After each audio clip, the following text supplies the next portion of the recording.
Welcome, everybody. Here we are at the Freedom Hub Working Group. We've got a great guest here lined up today.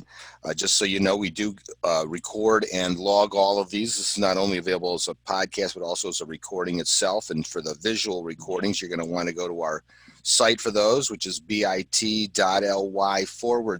and then definitely all capital letters, FHWG for Freedom Hub Working Group, FHWG channel, CHANNEL. And the whole program is sponsored by Your Freedom Hub, which is really the disruptive entity out there right now for both healthcare and wealth care. So definitely take a look at that, yourfreedomhub.com. All right, so tonight we got a great guest today, which is Dan Fishman. He's the brand new executive director at the Libertarian Party. And for those that are not in the know, and he'll tell us a little bit more, but it is effectively the third largest political party in the United States. And on that note, I was going to have Charles Frohman, my guest host, allow you to hear some details about him, and then we'll give him the floor. Thanks, Jeff, and welcome, Dan. And Dan really is a good new executive for the third largest party because he put his money where his mouth is and ran for office as state auditor in Massachusetts, where he is from, and got a major media endorsement from the Boston Globe.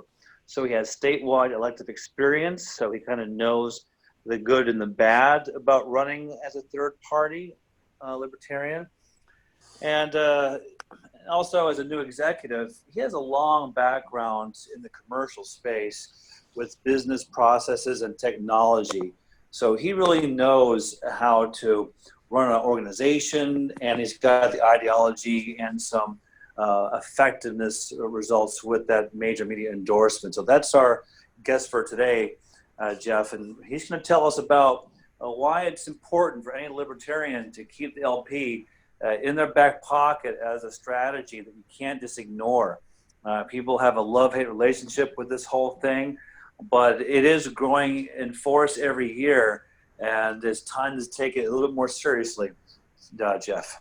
Okay, very good. And it is pretty exciting because realistically, you know, the party's been around for quite a while, and it's gone from strength to strength. And, you know, as this country's become more polarized, the timeliness of it has been great. So it's kind of been waiting in the wings in certain respects. So Dan, on that note, I've stopped sharing and I'm giving you the sharing controls. All right. Well, thank you very much. I appreciate the endorsement. I've known Charles for quite a while. We worked together on the Johnson Weld campaign back in 2016, where I was the Northeast director. I was going to talk a little bit about my path to becoming very active in the Libertarian Party. I've been a dues-paying member for years. 2011, when Barack Obama passed the National Defense Authorization Act, he said that under suspicion of terrorism, the government can take you out of your house, bring you downtown for questioning, hold you without right to an attorney or without the right to a speedy trial, all of which are violations of the Constitution, and go to my family's personal history. My great-grandmother came home one day with her 5 daughters, and her husband was gone. She asked the neighbors what happened, and they said, oh, the police came and got him. They went down to the police station. The police was like, yeah, we don't know where he is. And so he was just gone. He was vanished by the police. So they decided that they would leave and they would come to the United States where it was safer. So when I heard that the United States suddenly had changed the law and said, oh yeah, the police can now just come and take you, I said, I have to do something. So I decided I would run for office. So I ran for Congress in 2012. And that was the first time I'd ever run for anything. But I learned a lot of things in doing that. So I was lucky at the time. So Massachusetts, where I lived, our politics is different than everywhere else. You think you know what Democrats are. You think you know what a one-party state is. But in Massachusetts, the Republican that I was running against was an out married gay man who was pro-choice. And the Democrat was on record as being pro-life personally. He was a hardcore Catholic. And his wife had gone to jail for money laundering for 30 days, which is sort of a badge of honor in Massachusetts politics. So Republicans thought they were going to get a seat. It ended up being the most expensive race in the country that cycle. $4.5 million went in there. And immediately it was very, the campaign had a lot of animosity in it. Both the Republican and the Democrat took out attack websites on each other.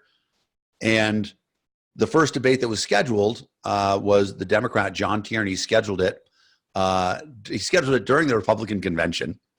So naturally, the Republican didn't go. But to make it look legitimate, he invited me. So I went. So it was at a senior center debating Medicaid. And I, of course, I'm not a federal official. I don't know that much about it. I'm studying like crazy. And so I get there to the debate, incredibly nervous. And I find out that I know more about Medicaid and more about the law than a sitting congressman based on 2 weeks of study. So that disposed of me, any idea that, we don't belong here. We don't get to do this. And by all accounts, I did a good job in the debate. And then I got invited to another debate that had the same sort of style, except this time it was on Fox. And the Republican hosted it and the Democrat refused to show. So they invited me to legitimize the debate. And at one point in time, they asked me, they said, well, Mr. Fishman, what do you think about this as a third-party candidate when you see the websites that are attacking the other candidates? I said, well, one of the problems with being a smaller third party is that I had to take out a website attacking myself. All those doctored photos up there, I had to make them myself, et cetera, et cetera. So we got a big laugh. And I was invited to every debate after that. And the nice thing about it was, by all accounts, every press account of the debate started off with the first paragraph. Fishman was obviously the most informed and the best candidate at the debate. Now let's go on to the old party candidates. They didn't say old party. But so I won every debate. What does that mean in Massachusetts? What does that mean anywhere? 4.5%. However, I was the margin of victory. And so I got that great libertarian title of spoiler. A lot of Republicans hated me, but a lot of Republicans said, oh, we wish you were our candidate. We wish that our candidate was as fiscally pure as you are. Pure schmure. But, so I ran a few other times, and then I became political director in Massachusetts. And then last year, in 2018, actually in 2017, I decided that I would run for auditor in the state of Massachusetts. Auditor is a natural position for a libertarian. We had a great campaign slogan: why would you elect a Republican or a Democrat to audit Republicans and Democrats? That went over very well. We had a TV commercial that actually won a prize as the best political commercial in the cycle. I'll describe it briefly. It comes in, it's a tight close-up on a guy's shirt. It says #1 Colts fan. And then it zooms out and the guy puts on a referee's jersey. And then he walks out onto Foxborough Stadium. He picks up a football and says, "Stop the game. These balls are underinflated." And I say, that's not right. Republicans and Democrats have been playing political football with our taxpayer money, and the auditor is supposed to be the referee. And the referee shouldn't be wearing a jersey of one of the two teams. So that was great. We got a lot of coverage. And then, the craziest thing, we got the endorsement of the Boston Globe. In fact, the Worcester Gazette Telegram, too. All the biggest papers in Massachusetts endorsed me. In August, the company that I was working for, and I'm a software engineer by trade, but that company had been bought twice over the course of the time that I was there. It got bought in 2016, got bought again in 2017.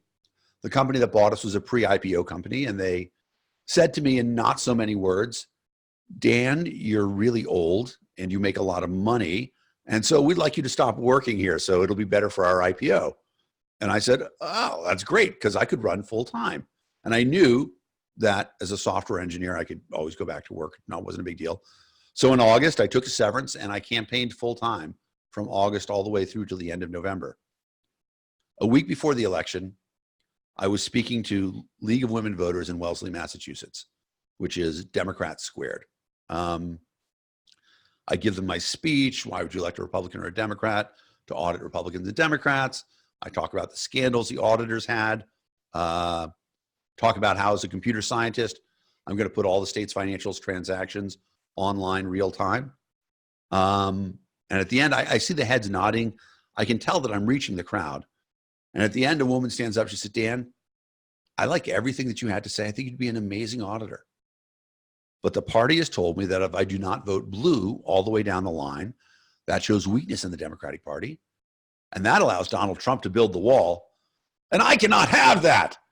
And I'm like, oh no. And then people stood up and started clapping in the room. And I realized that we are so polarized now that the old parties they understand now that instead of running a new positive marketing campaign for each candidate as it comes along, they can run a negative campaign based on fear and run that constantly. If you don't vote for the Republican candidate, if a Democrat gets elected into this seat, you're going to lose all of your freedom. You won't be able to start a business anymore. Your tax rate will go to 90%. Or if a Democrat gets elected into this position, if a Republican doesn't get elected into this position, it's going to be free health care and all these terrible things. Your phone cards will be demagnetized and the milk in your refrigerator will curdle. Whatever it is, they're selling fear, and that's what they run on right now. And it's working. We're so polarized. It's never been, I think it's never been this bad, at least maybe not since 1860. So, and it's deliberate too. That's the thing about 1860 is that it wasn't the parties trying to rip the country apart. But now that's exactly what the parties are trying to do, because they recognize in our voting system, our plurality voting system, first past the post, if you can break all the other groups up into smaller groups than you win the election. Even if your group is only 20% of the electorate, if everybody else's group is 10%, you win. So anything you can do to fracture the electorate, you want to do. And the Republican Party and the Democratic Party are corporations. They do marketing, they do research. They figure out what they have to do to win. They are corporations that sell elections. And they understand that the best way for them to win, the best way for them to deliver elections to their clients who pay them, which are elected officials, is to fracture the electorate and then be able to harness the largest groups so that they can win. So when I had that epiphany, this was November, the election came. I got 108,000 votes, which was, a really big number. I did better than anybody else in a three-way race, at least east of Mississippi. I think in Texas, there are some big states where people did better. But it was a nice experience, but we lost 4.5%. That's my number in Massachusetts, no matter what. Even though I was endorsed by the Globe, even though we ran full time, all that other stuff. And I was disheartened. And then I saw the position for executive director open up. And I thought, I can do that. I can help the party get better at messaging. I can help us get better in our professionalism. And so I talked it over with my wife. And I said, I would like to go and take this job. And my wife had been retired at the time. And I said, if we go take this, it's a change in lifestyle for us. You will have to go back to work. And things are going to change. We're not going to be Boston software engineers anymore. We're going to be, working for essentially in politics. And she said, all right, let's go do it. So I applied for the job. I got it at the end of March, and April 15th, I moved down here.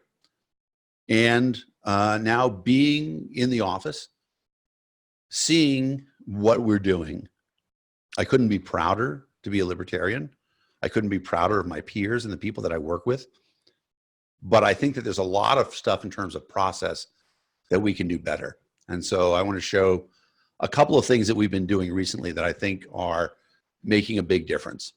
One of them is, what does it mean to be a libertarian right now? It's varied. You're going to get 25, 30 definitions from different people. I was recently in a huge argument on Facebook, because that's a profitable use of my time, where I said, okay, I was talking to a guy who insisted that libertarians support the death penalty. Now, we have some controversial opinions between ourselves, but I would say that 99.999% of libertarians would agree we do not support the death penalty. But this guy insisted, no, libertarians support the death penalty. He pulled out a Rothbard article about it saying why, et cetera. And I'm just like, our messaging is off here.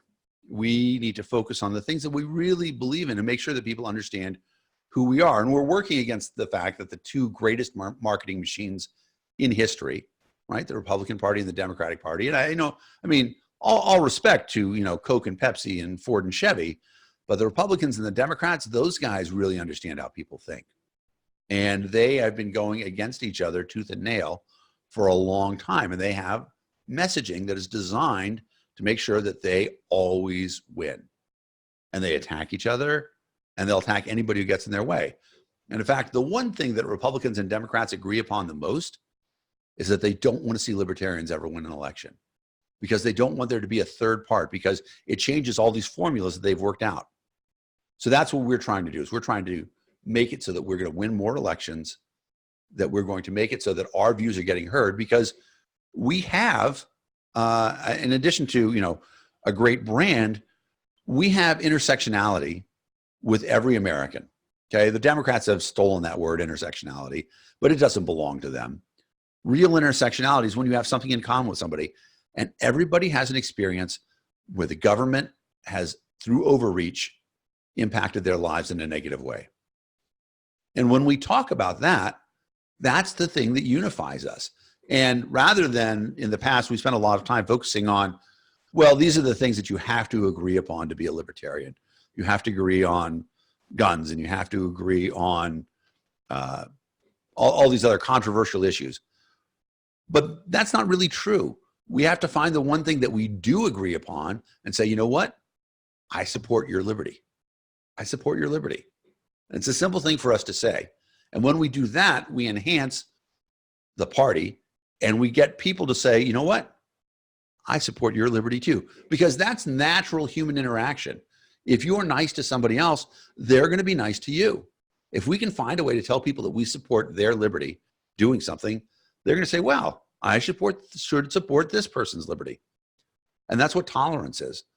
Tolerance is the idea that your approval has nothing to do with somebody else's lifestyle.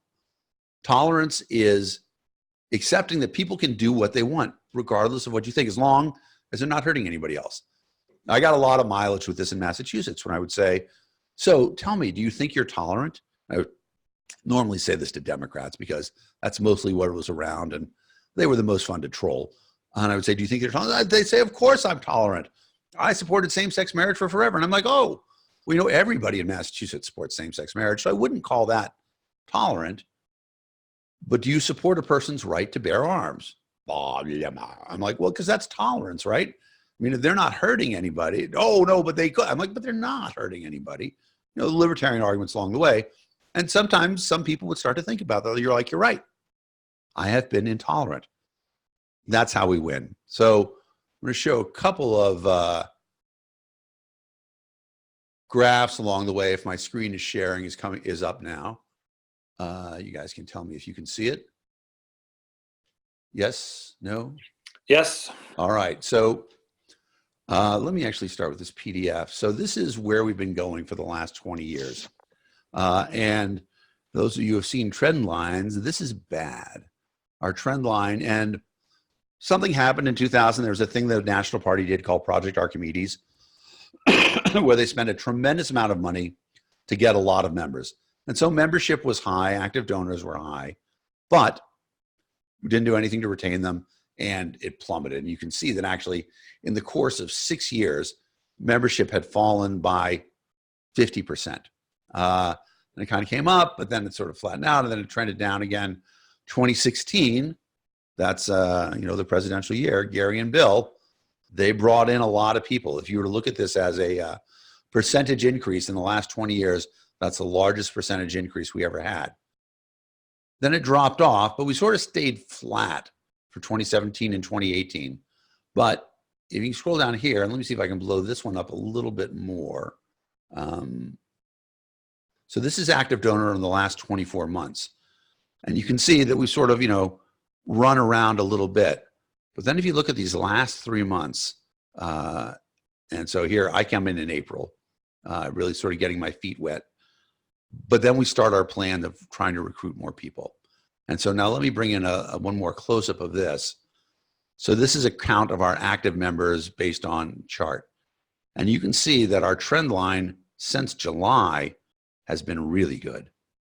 And that's what we want to do.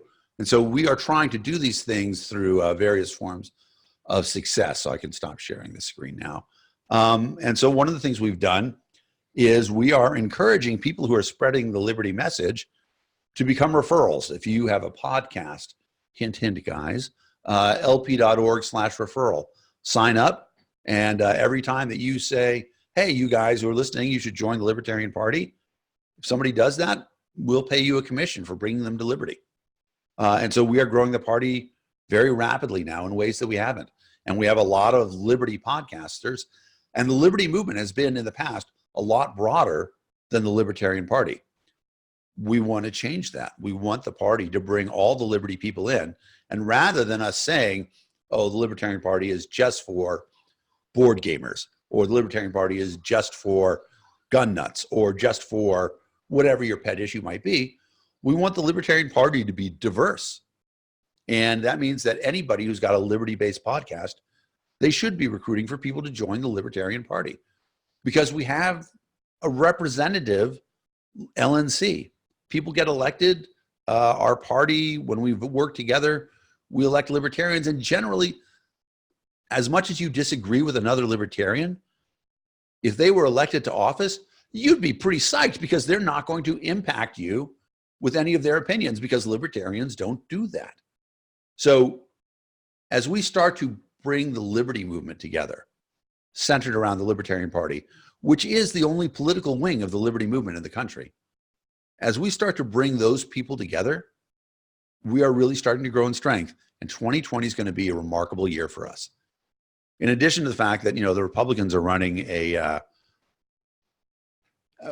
I will say a damaged candidate. He's going to get bruised pretty badly in the impeachment. I don't think the Senate will impeach him, although I don't think it's impossible either. But most likely Trump will come through, Senate will clear him, but he'll have that looming over his head. And then the Democrats, they couldn't be more fractured. There was a wonderful meme that was published the other day and said, Shea resurrected, announces candidacy for 2020 as a Democrat, immediately called too moderate. The progressives and the moderates are just ripping the party apart right now with no mercy, and I don't see them unifying. I saw Kamala Harris dropped out along with two people who I'd never heard of, one Sleestack and the former governor of Montana. But the Democrats' race is going to end up with a lot of very unhappy Democrats, just like what happened when Hillary Clinton and Bernie Sanders ran. And in many ways, it's probably going to be the same thing. I suspect that Sanders is going to get bumped out, and his fanatical supporters are going to say, geez, the Democratic Party is not where we belong. Who are the people who are the most socially accepting of liberty that we can support? It's going to be the libertarians. So I like what we can do in 2020. I think we're going to have a bunch of good candidates running. I think that our message, as we refine it, and instead of it all being about anything in particular, it's about, I agree with you exercising your liberty. That's our number one message. We want you to be able to exercise your liberty. And we want everybody to say that. That's the simple thing about it. And that's a clear-cut message. Rather than it saying, we support LGBT rights. Well, of course we do. Support gun rights. Of course we do. Cannabis, of course. Sports gambling. Of course, we support all of these things. Excuse me. But it's so broad that if we say, we support all of these things, our message is diluted. But if the message is very simple, I support you having your liberty, that's much more cut and dry. And we don't make enemies anymore, which is what we've done in the past. We have, at times, really fallen apart and devolved into arguing, which we shouldn't be doing. As libertarians, a Libertarian Debate Club, we've all done it, talk about these really esoteric issues of liberty, of, what happened if there was unlimited energy, but all these crazy libertarian thoughts. Stuff like that doesn't get us anywhere. Living in the world, the real practical world, and talking about what we can do in ways that we can support everybody's liberty. Whatever you want to do. You want to start a business? I support your liberty. You want to drive Uber? I support your liberty. You want to shoot heroin? I really wish you wouldn't. But I'm not going to throw you in jail. I'm not going to separate you from your child I support you exercising your liberty and hope that I can convince you to make better choices. And this is the message that we have to get out. That simple thing. We support people's liberty. And then, an extension of that is that when you tell people that you support their liberty, you're telling them that you care for them, which is true. We do. Libertarianism is the political expression of loving your neighbor, because you want them to have the thing that is most important to you. You want them to have the same liberty that you have. And libertarians don't fight for liberty for themselves. I mean, we get that as a byproduct, but invariably, libertarians are on the front line fighting for the liberty rights of other people. And there couldn't be anything that's more selfless than that. When we fight for when we talk about anti-war, of course, we're against violence. Of course, we're against the idea of, a draft, that the government can take a kid out of their home and send them to fight overseas. Of course, we're against using aggression for political means. But we're fighting for it because it's about individual liberty. It's about you not having to do any of those things. Because chances are, I'm not going to get drafted at this point. That would be a pretty terrible situation if they want 52-year-old guys with bad eyes. But when we fight, when we talk about anti-war, we're doing that because we care about other people. And it's not that we don't want, this is the thing that sometimes I like to have conversations where people say, oh, but you know what? Who's going to build the roads or the schools or anything like that? Libertarians don't hate the roads. We don't hate schools. We don't want those things to go away. The only thing that we hate is that we want when people's liberty is suppressed. And if somebody forces you to pay taxes, they are taking money from you. That is suppressing your liberty. So if we can find a way to have schools and roads and hospitals and whatever else that aren't paid for by money that's taken by force, great. Let's do those things. Libertarians want a better society. We want us all to have the ultimate gift to be able to enjoy a society of liberty. As we work towards that messaging and we get it better, we're going to grow the party more.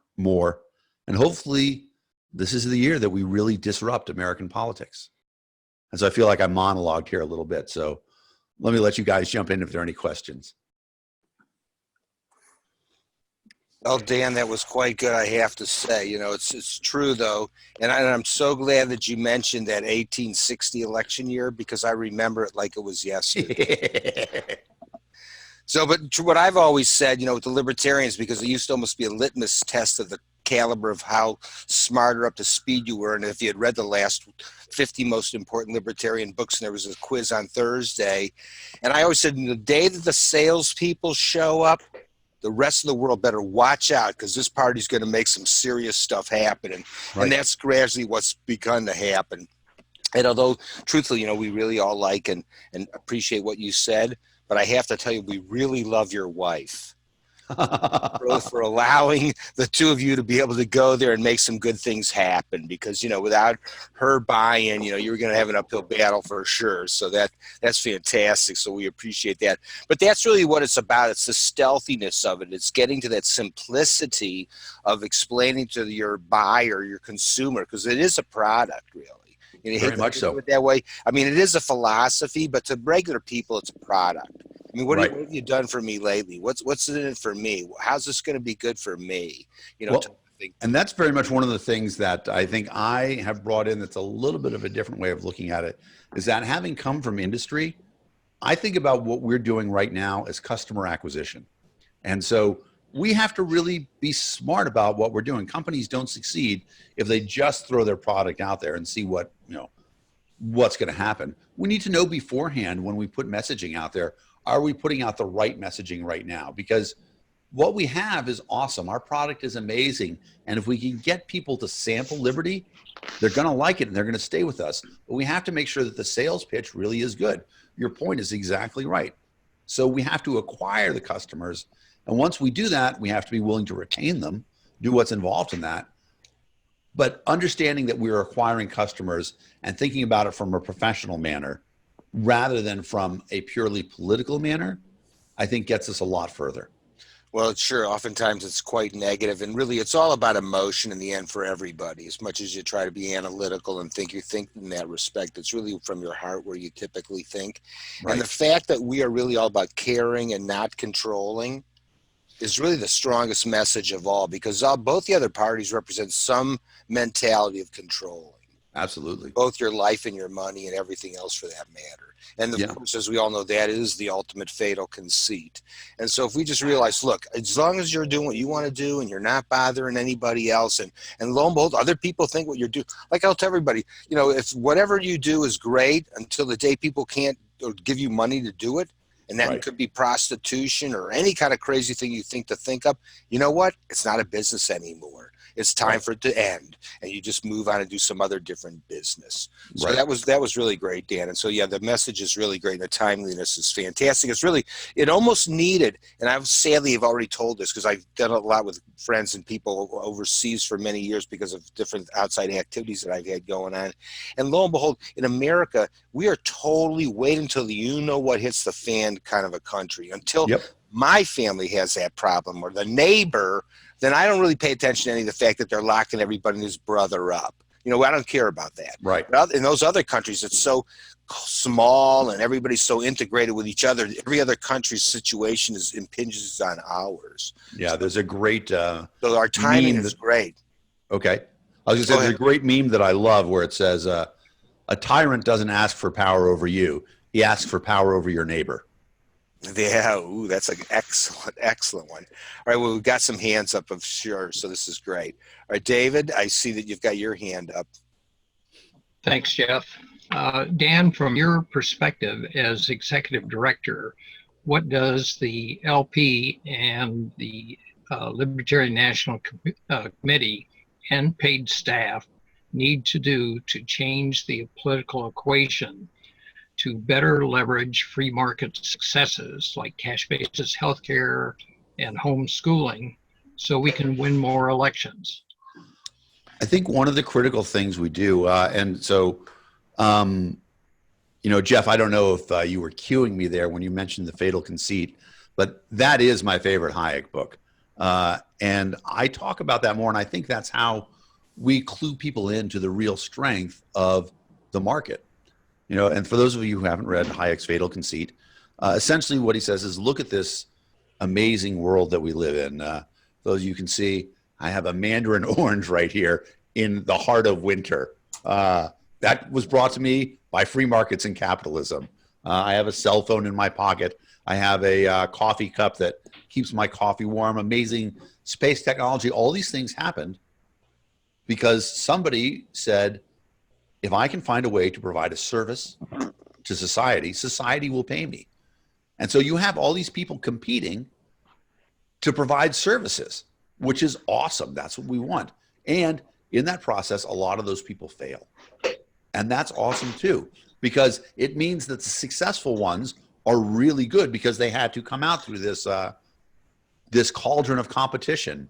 We used to say in software, the strongest iron is forged in the hottest fire. When all these different companies are competing in a truly free market, it benefits the consumer so much. And so when we look at healthcare, you know, we can see that that's a pretty easy one where we understand how the government is ruining things. But a lot of times when we talk about schools, people are like, oh, but if we don't have schools for everybody, how bad is it going to be? And the answer is schools can be pretty bad right now. And because there's no free market for school, or not really a free market for school, people are trapped into whatever is the school system that's being provided to them. If we had an actual free market for education, there would be a lot better schooling going on right now because people would be working to make results. People would be trying to educate your kids. Why does the school system try? And so I say this, I'm a former teacher. I was a special education teacher for 7 years. My motivation for teaching was honorable. I really wanted my students to succeed. I mean, I worked in a severe autistic population. My kids were never going to go out and hold down 9-to-5 jobs, but I wanted them to have good lives. And all teachers that I knew, actually, that's not true. I want to say most teachers that I knew wanted the best for their kids. But sometimes you would get teachers who were teaching out a pension. In Massachusetts, you get your pension after 20 years, and it's 80% of what your salary was. And so there's a lot of teachers who, after 10 years, made the realization, you know what? I hate teaching. But if I can just do it for 10 more years, I get a pension at the end, and I'm good to go. So for 10 years, the teacher has to go through a job that's terrible, that they don't like. So that's bad for them. All the students have a teacher who doesn't like their job. That's bad for them. And the school district is missing the opportunity to hire another teacher who might be much better, who would love their job, because they can't replace this teacher who's teaching out their job. Government made that. Government made that through offering pensions to teachers. And one of the very simple things we can do, and this is an easy way to talk about how the market would be better as a way to fix education, is instead of having government paid pensions, what if every teacher had a 401k that they controlled? You know, companies all the time put money in a 401k. Let them have their own portable retirement plan. So if after 10 years they decide, you know what, I hate teaching, they leave. They leave the industry. That's good for everybody. If we have smaller competing schools, and you see this, the rise in homeschooling is remarkable, and I find it very encouraging. And what's really interesting for me is that, so I've been in Boston for 25 years. Before that, I lived in Texas.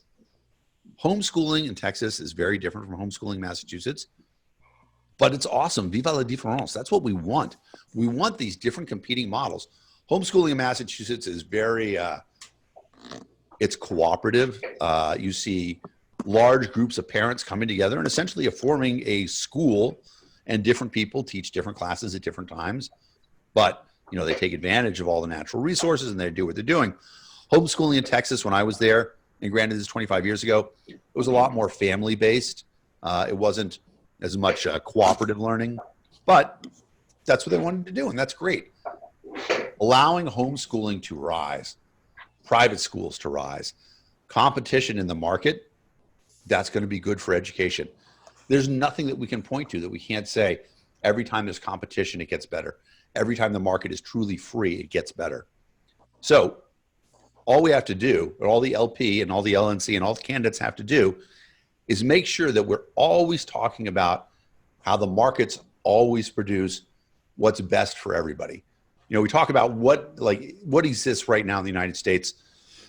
Something that's on my mind, and it's probably on everybody's mind, at least everybody who's over the age of 20. Just home for Thanksgiving, I was talking with my nephews, and they have a 75-inch television on their wall, and it's crazy big. And I'm like, well, how'd you guys get this? And they're like, oh, we bought it with the money we earned over a summer job. And I should say that my eldest nephew is just, he's a crazy hard worker. He worked several jobs over the summer, including being a lifeguard, saved up a lot of money, bought himself a giant TV. But if you look at that, for me, I'm old enough that I remember black and white televisions. And then I remember, you know, getting the first color television, and then slightly bigger televisions, and then really small flat screen televisions. But now we're so wealthy, kids have their own giant flat screen TVs, things that were the height of luxury 10 years ago, because it wasn't centrally planned, right? It was everybody and their uncle in electronics trying to figure out how to make a cheaper, better, lighter weight, but bigger flat screen TV. That's what the market does. And if it can do it in something as complicated as making a television, right? Like, there are a lot of things I say, oh, you know what? I know how to do that. I know how to do that. I cannot make a television. So we're talking about something that's really complicated, and the market has crushed it. They completely know how to do it. They know how to make it efficient. So something that's service-oriented, like healthcare or education, if we unleash the power of the market on that, the market's going to crush that too. So we get a long way. And again, and free market is also always about liberty. So, you know, this thing I talked about, the unifying message of us, we want you to have as much liberty as you can. That means your freedom to act however you want in the market. So right now, most of what government does, or a lot of what government does, is erect barriers to entry so that people don't have an ability to compete in a truly free market. Austin, where we're going to have our convention, if people haven't bought their tickets yet, libertarianconvention.org. Get them now. But Austin, we're going to have Austin banned Uber, right? How crazy is that? But why do they do it? Because the taxi industry had been paying government for years so that they would buy their medallions. It was a source of revenue. The government controlled it and gave them protection for it. Look at anything else that's out there, right? This whole scandal with the EpiPen, right? It was $500, when in reality, the amount of epinephrine that was in the EpiPen cost about 25 cents. So if you had a needle and a syringe, you know, your cost is probably 50 cents. But somebody, through the power of government, made a regulation that all schools have to have EpiPens, and they have to change them out every year. And one guy has a patent for the EpiPen, and since he knows he's got a captive market, what does he do? He raises prices like crazy. So it was $500 for an EpiPen. That's what happens when the market isn't free. When we advocate for liberty, I want you to have as much liberty as you can have. I support your liberty. We're advocating for free markets. We're advocating for everything. And markets is one of the most demonstrable examples, because no matter who you're talking to, no matter where you are, you know, here we are in this situation. I didn't know we were going to be talking about markets, but I'm able to pick up the fact that I got a mandarin orange in Northern Virginia in December as a great example of how the free market really, really works. That was really good. In fact, you know, it's so funny. You're making me remember a great libertarian joke from over the years. I love libertarian jokes. Well, I don't know if you've heard this particular one, but it's always a good one in my mind, because it crystallizes what you've said in a humorous way. How many libertarians does it take to change a light bulb? How many libertarians does it take to change a light bulb? None, because if it needed to have been changed, it would have been changed by the market a long time ago. I like it. And so that really does explain, you know, in a simplistic way what you're describing, because that is the luxury of opening up creativity. And especially if it's and invariably it has to be altruistic, because no one's going to buy what you've got if they hate it or it hurts them. It's got to, like you said, I can't wait to get a screen of a TV that's the size of my whole friggin' wall over here. And whoever figures out how to get that down to the cheapest, they're going to steal everybody's business. But that doesn't mean they're going to retain it, because, you know, it's like the guy that first saw the fax machine but didn't see the copier, which didn't see the computer. You know, just because you're kicking it today doesn't mean you're not going to get displaced tomorrow. And that's where the market's so great. Yeah, and so, we love it when that happens. Absolutely. Charles, I see you've got your hand up.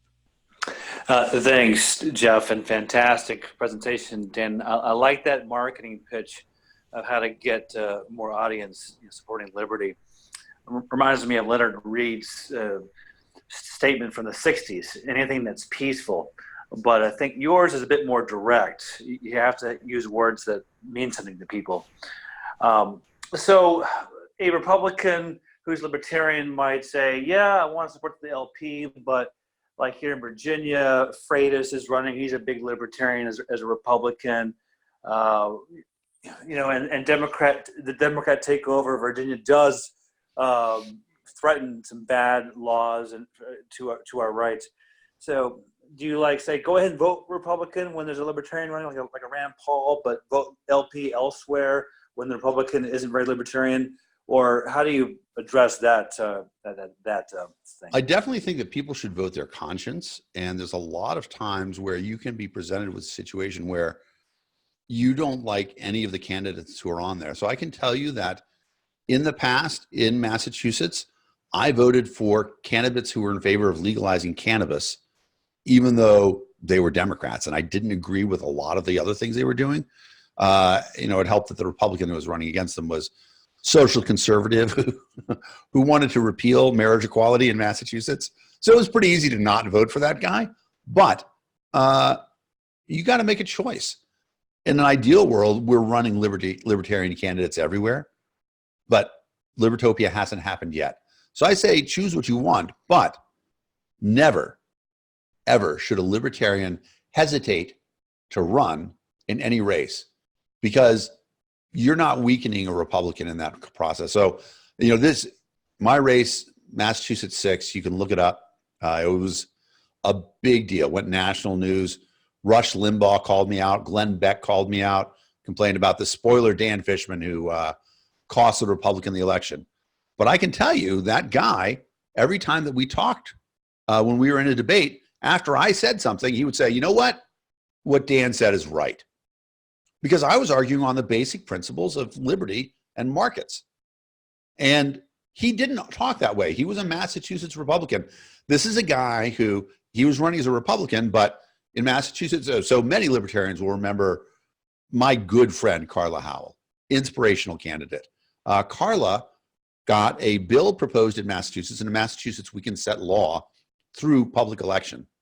So we had a law that would repeal the state income tax. It was awesome. People really started to get behind it.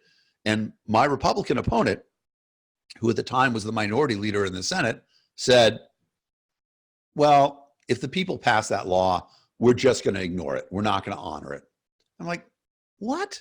I mean, what kind of Republican are you? What kind of human being are you that you say we're going to ignore the will of the people? So there are liberty Republicans. There are liberty Democrats, right? We can say that we know a lot of Republicans, although it's an interesting question. I was going to say, I normally say we know a lot of Republicans who are pretty good on the Second Amendment. I'm not feeling that quite as much right now, just because of the people who are willing to say, oh, I think bump stocks should be illegal, or I support red flag laws because I think that the British would have said that Sam Adams was criminally insane and denied him and the Sons of Liberty all their guns because red flag. But let's say that there's some Republicans who we look at and we say, okay, they're good on these issues. There are Democrats that we look at, we're good on these issues. But fundamentally, what they agree upon and what we disagree with is a core principle. Republicans and Democrats believe that you can legislate morality, that government is the person who gets to decide what is morally right, and they believe that they can use force to make a morally just society.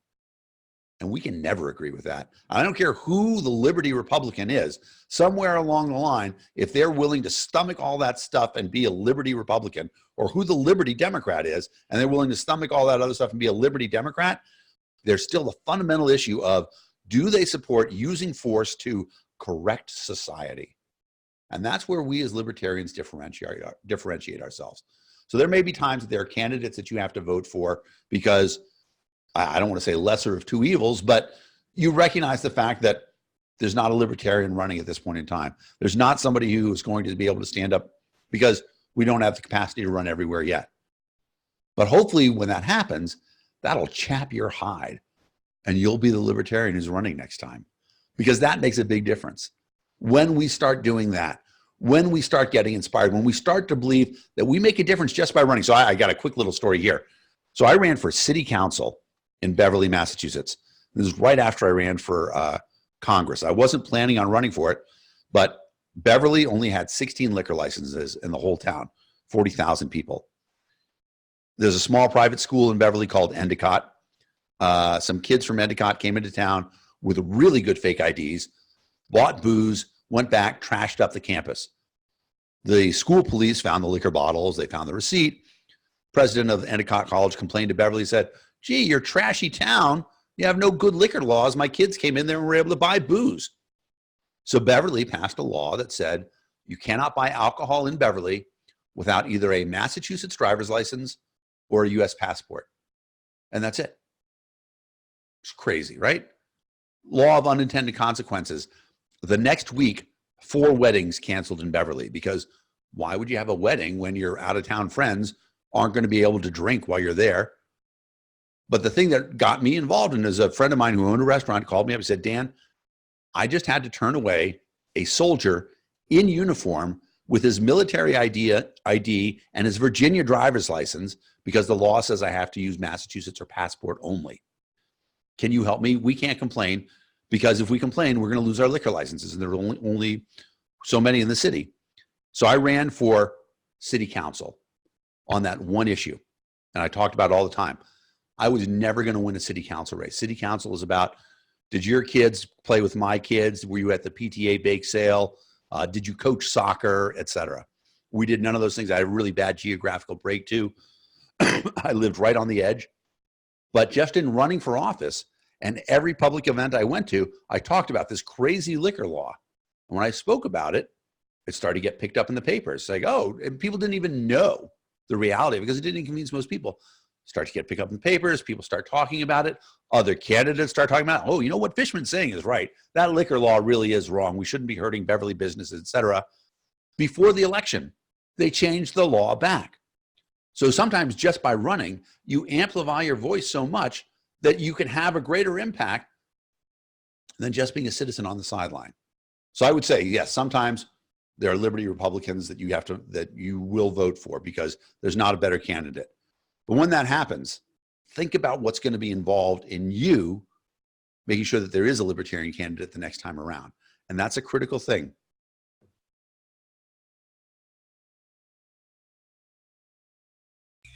Well, that was quite good. Let's take some other questions. Oop, looks like Charles is back. His hand's back up again. Yeah, and everyone else in the call, click that raise hand symbol and get questions asked. Let's not let this webinar end, Dan, without you commenting on your presidential candidates. You got Bumper in the race now. You know, I had a hand in recruiting Gary as well as Weld, and had Mark Sanford on deck over the last cycles. Of course, Weld and Sanford have gone to the other side. But there's also, what's his name in Rhode Island, and Lincoln Chafee. Lincoln, and then there's other folks. You never know. What are your thoughts on that presidential race, or other big races statewide across the country? Well, in terms of presidential races, I am, studiously neutral. It's the delegates' decision, and one of the great sacrifices that I had to make to take this job is accept the fact that I now work for the delegates, and it would be inappropriate for me to have a position on a presidential candidate before nomination. So the delegates then the members of the party get the best impartial work that I can give them. Building an engine, I like to say that the chair of the Libertarian Party is the head, and the LNC is the heart, and I am the legs. I make sure that when we know where we want to go, we can run fast and we can jump high and we can compete in that race. So when the delegates decide on a nominee, I am trying to make sure that we have a strong, active party that will be able to support them and do a great job. And not just there, across the country. We have candidates all throughout the places, all throughout the country, and campaigns throughout the country that I'm very excited about. I'm going to play my cards a little bit close to my vest because there are some places that I really think we're going to win, but I don't want to tip off the opposition that we're going to win some state races in some places. So let me just say that it's going to be a really good year for us. I'm excited about the candidates. I don't know who the presidential candidate will be. I don't even know if the presidential candidate is somebody who's declared now or if it's somebody who declared a year ago. What I do know is that the country is ripe for an honest candidate. I think that the reason why Bernie Sanders and Donald Trump were so popular in 2016 is that they appeared to be honest. They said whatever was on their mind. They didn't couch their opinions. They didn't try to hide anything. But I think the electorate realizes now that neither Bernie Sanders nor Donald Trump are actually particularly honest. They just seemed honest. So now we're going to run candidates who really are honest, who are going to tell you everything about their position, because libertarians' position hasn't changed. I can tell you I have changed my opinion on one political thing since 1980. When I was a kid, I supported the death penalty. It made sense to me. Around 1986 or 1987, I started to realize there are so many cases of governments falsifying evidence to convict people that I cannot rightly support the death penalty. So that's me. That's the one position I've changed on. The party has been remarkably consistent. You can go back and look at our platform over the years, and we've enhanced it and we've been more clear about things. But we are the party of principle. Principles shouldn't change. We shouldn't be like the Republicans and the Democrats who, right, 2013, the Republicans are blocking all of Obama's nominees. And the Democrats say, you know what, we're going to get rid of the filibuster because we don't want you to block our nominees. And the Republicans say, guys, the filibuster is critical to our country. The idea that there will not be a tyranny of majority is enshrined in the right of the filibuster. If you take that away from us, the most sacred thing, you are committing a crime against America. And the Democrats are like, yeah, whatever. We're getting rid of the filibuster so that we can get all our judges through. But we're going to leave it in place for the Supreme Court because we don't have any Supreme Court nominees. So 2017, right? The Republicans are nominating Gorsuch, I think was first. They're nominating Gorsuch, and they don't have the votes because the Democrats are going to filibuster. The Republicans say, you know what? We're going to get rid of the filibuster. And the Democrats say, no, no, no. It's critical to American democracy. The filibuster is important. Please don't do it. The exact opposite. 4 years ago, it wasn't critical or anything like that. It was just about power. And so the people see the old parties flip-flopped, right? 2013, Democrats want to invade Syria. Republicans say, no, no, no, no, no. 2017, the Republicans invade Syria. Democrats, no, no, no, no. Complete flip-flop. It has nothing to do what we are, right? We are countries now of position and opposition. And whatever the Republicans say they're going to do, the Democrats are going to be the opposite. And when the Republicans move like this, the Democrats pivot like that. I'm trying to do my hands right on the camera. It's very complicated. But that's exactly where we are. We're in position and opposition, as opposed to libertarians, who we don't pivot. We have a stake in the ground, a line in the sand.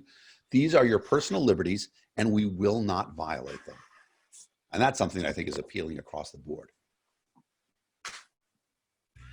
That was a perfect way to end things today, because actually we reached the end of our time frame here, sadly. That was great.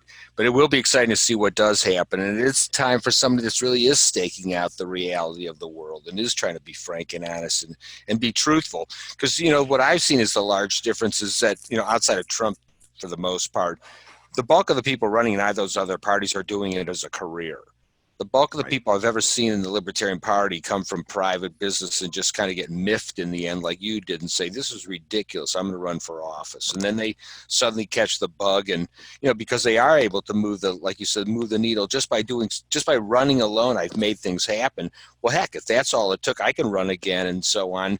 Now it's just going to take an army of consumers out there, consumers who decide to be a candidate as the little business offering that they're going to pro offer everybody. So it was great to have you today, and I'm excited to see what the coming months will bring. So welcome to the task. It looks like we've got somebody that can really rise to it. So thanks so much, Dan. Thank you, Jeff.